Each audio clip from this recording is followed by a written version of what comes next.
Banyumas merupakan salah satu kabupaten yang ada di Provinsi Jawa Tengah, dengan Purwokerto sebagai ibu kotanya. Tanggal 22 Februari 1571 merupakan hari jadi Banyumas. Tanggal untuk memperingati momentum tanggal diwisudanya Raden Djoko Kaimán yang bergelar Adipati Warga Utama I sebagai Adipati Wirasabat VII. Luas Banyumas yaitu sekitar 1327,6 km persegi yang terbagi menjadi 27 kecamatan. Wilayahnya terdiri atas daratan dan pegunungan selamat yang masih aktif dengan tinggi 3.428 meter di atas permukaan laut. Struktur pegunungan terdiri dari sebagian lembah Sungai Serayu untuk tanah pertanian, sebagian dataran tinggi untuk pemukiman dan pekarangan, dan sebagian pegunungan untuk perkebunan dan hutan tropis terletak di lereng Gunung Slamet bagian selatan. Kabupaten yang terkenal dengan mendoan dan getuk goreng ini memiliki banyak tujuan wisata, baik wisata alam, wisata kuliner, wisata budaya, wisata religi, maupun wisata modern. Wilayahnya yang berada di lembah menjadikan Banyumas memiliki banyak pilihan wisata sesuai dengan potensi tiap kecamatan. Selain terkenal dengan kekayaan alam dan budayanya, Kabupaten Banyumas juga terkenal dengan perkembangan lembaga pendidikan, mulai dari prasekolah hingga perguruan tinggi.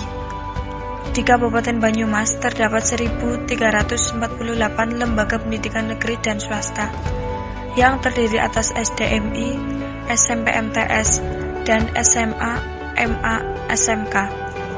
Salah satu lembaga pendidikan swasta yang cukup menonjol yaitu Lembaga Pendidikan Ma'arif NU Kabupaten Banyumas. Dengan lembaga pendidikan ini memiliki 199 satuan pendidikan, mulai dari SDMI, SMP MTS, dan SMA, MA, SMK dengan 47.557 peserta didik. Selain itu, Lembaga Pendidikan Ma'arif NU Kabupaten Banyumas juga memiliki satu Universitas Nahdlatul Ulama Purwokerto dan satu Politeknik Ma'arif NU Purwokerto. Salah satu kecamatan yang memiliki lembaga pendidikan Ma'arif NU cukup banyak yaitu Kecamatan Cilongok. Kecamatan yang terkenal dengan gula kelapa dan curug Cipendoknya ini memiliki 24 satuan pendidikan tingkat dasar dan menengah.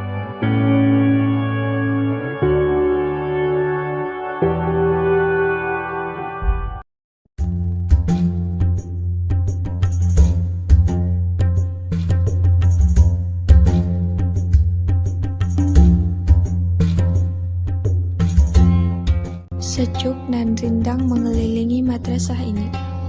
Sebuah madrasah belia di lembah Rancamaya. Sesekali terdengar deruk kereta yang melintas, menepai sunyi sawah dan ladang.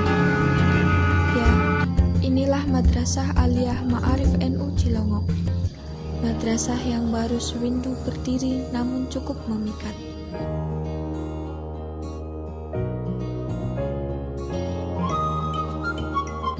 11 Januari 2011 adalah tonggak tegak berdiri di tengah keterbatasan yang menyelimuti. Kini, MA Ma'arif NU Cilongok mulai mengukir eksistensinya hingga tingkat nasional. Tak heran jika madrasah ini kian menjadi primadona.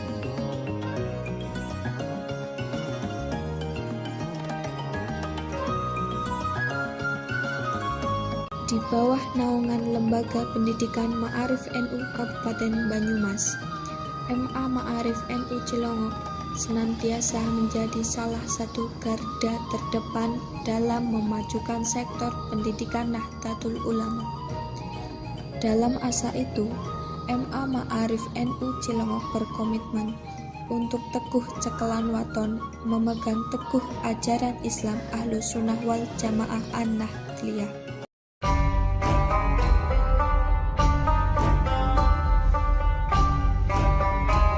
Melalui kegiatan pendidikan yang diterapkan, MA Ma'arif NU Cilongok senantiasa menonjolkan ciri khas NU baik dari materi pembelajaran maupun amaliyah harian.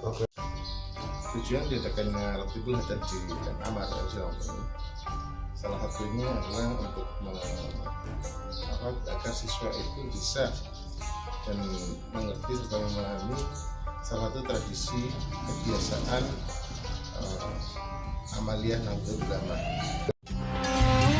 Salah satu hal yang menarik dari praktek amaliyah NU di MA Ma'arif NU Cilongok adalah rutinitas Dewan Amalan MA Ma'arif NU Cilongok dalam mengamalkan Rotib Al-Haddad pada setiap kegiatannya.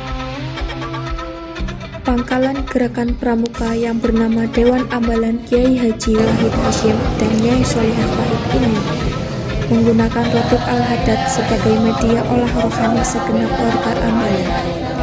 Rotib Al-Haddad yang diamalkan adalah rotib yang telah mendapat ijazah dari guru ke-NU-an MA Ma'arif NU Cilongok, yang merupakan salah satu pengurus di jajaran Suriah MWCNU Kecamatan Cilongok. Beliau adalah Kiai Sulaiman. Rotibul Haddad ini penting dulu pada zaman pergerakan kemerdekaan. Ini ulama-ulama NU itu sebelum perang 10 November itu semuanya mengamalkan Rotibul Haddad semua. Nah, Rotibul Haddad sendiri ini aurat yang disusun oleh Syekh Abdullah bin Alawi Al-Haddad Al-Maut, seorang ulama besar pada waktu itu yang sangat terkenal, dan beliau itu terlahir sudah dalam keadaan buta sejak lahir. Tapi banyak sekali kitab-kitab yang dikarang oleh beliau. Jadi beliau memang seorang wali irsyad. Melalui pembiasaan membaca Rotib Al-Haddad dalam setiap penyelenggaraan kegiatan, anggota Dewan Amalan senantiasa ringan dalam membiasakan diri untuk mengamalkannya di luar kegiatan. Kami dari Dewan Amalan memiliki program kerja keagamaan yang salah satunya yaitu membaca Rotibul Haddad. Yang setiap kali kita baca sebelum kita melaksanakan kegiatan. Biasanya yang memimpin kegiatan membaca Rotibul Haddad ini dari Dewan Amalannya sendiri.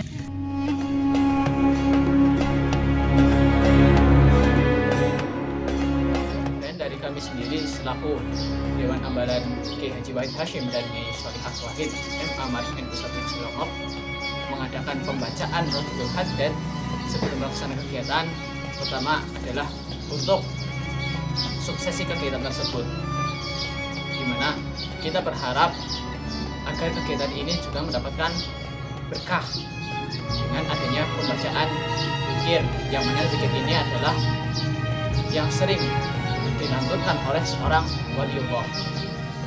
Kedua, ini agar apa yang kita inginkan atau apa yang ingin kita ambil manfaat dari kegiatan ini, semua hajat-hajat kita yakni berupa kegiatan yang kita lakukan dapat terlaksana dengan baik.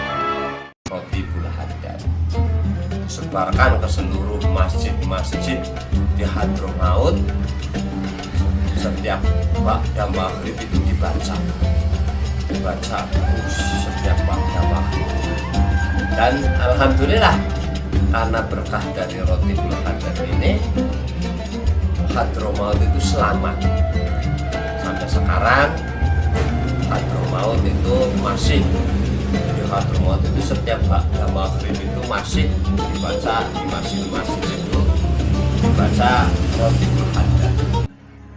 Rotib Al-Haddad dibawa ke Indonesia oleh Hadratus Syekh Hasyim Asy'ari yang pada waktu itu Indonesia sedang mengalami masa penjajahan. Hadratus Syekh menyiarkan aurat ini yang kemudian diamalkan oleh para ulama, kiai, hingga santri. Inilah yang menjadi perisai bagi NU pada waktu itu yang tidak terpengaruh dan takluk oleh penjajah. Rotib Al-Haddad yang diamalkan oleh pramuka MA Ma'arif NU Cilongok tidak jauh berbeda dengan Rotib Al-Haddad lainnya. Sedikit yang membedakan, yaitu pada bagian tawasul dan doa. Pada bagian tawasul, oleh Kiai Sulaiman ditambahkan tawasul untuk pendiri bangsa, NU, dan masyayikh. Kemudian pada doa, beliau menambahkan doa untuk Indonesia dan Jamaah Nahdlatul Ulama. Hal ini untuk menumbuhkan rasa cinta tanah air dan cinta pada Nahdlatul Ulama. Rintangan yang terberat dalam mengamalkan kebaikan bukan seberapa berat cara melakukannya, tetapi bisa istiqomah, bisa konsisten untuk terus dilaksanakan. Harapannya ke depan anak-anak bisa lebih memahami, lebih mengerti, dan bisa mengamalkan Rotibul Hadad ini secara kontinu, secara terus-menerus, berlangsung, dan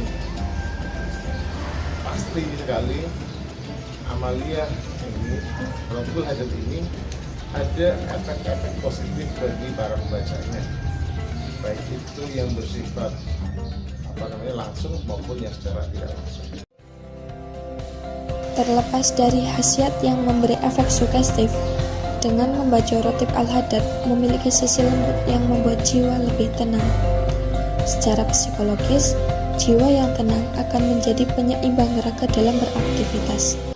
Ini sangat penting karena untuk menangkal pengaruh akidah sesat, ideologi sesat. Jadi kita di samping melakukan ikhtiar batin, ikhtiar zahir untuk mencegah masuknya paham-paham sesat, kita juga melakukan ikhtiar batin dengan membaca Rotibul Hadad.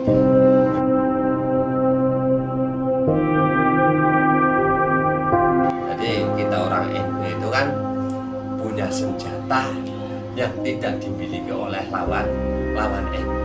Nah, kenapa sekarang kok NU itu kelihatannya seperti terdesak? Ini karena apa? Orang-orang NU ini sudah banyak yang melupakan aurat salafiyah. Orang NU sendiri gaya berpikirnya itu sudah seperti gaya berpikirnya yang orang bukan NU. Jadi mereka mengandalkan ikhtiar zahir saja tanpa melakukan ikhtiar batin. Ini yang perlu kita lakukan. Pramuka yang identik dengan kegiatan padat, baik di dalam maupun di luar ruangan, tidak lantas menjadi sekuler atau menomorduakan kegiatan spiritual. Insan pramuka wajib menjunjung tinggi bertakwa kepada Tuhan Yang Maha Esa, yang merupakan dasar dharma pertama yang menjadi pondasi dalam berpramuka. Ini satu tradisi yang sudah diamalkan oleh NU sejak, ya bukan hanya NU, jauh sebelum berdirinya NU sudah diamalkan di Indonesia dan terus dikembangkan dan diuri-uri oleh ulama-ulama NU dan warga NU. Nah, menghadapi kondisi yang sekarang ini semakin tidak karu-karuan, Indonesia ini ada serbuan ideologi dari luar. Saya rasa sangat penting jika kita menghidupkan kembali budaya membaca Rotibul Hadad. Sudah sepantasnya kita sebagai generasi NU untuk bisa istiqomah dan menjaga amaliyah Nahdlatul Ulama. Sekecil apapun langkah yang kita lakukan, asalkan dilandasi dengan keikhlasan untuk berkhidmat pada NU dan beribadah pada Sang Khalik, akan bernilai kebaikan baik untuk diri maupun orang lain. Sudah sepantasnya kita sebagai generasi NU untuk bisa istiqomah dan menjaga amaliyah Nahdlatul Ulama.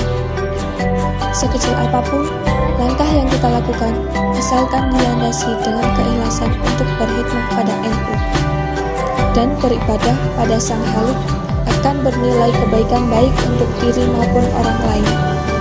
NU yang sedang menghadapi berbagai macam goncangan akan tetap kuat berkat karomat para muasisnya, juga disertai dengan hikmah berkahnya.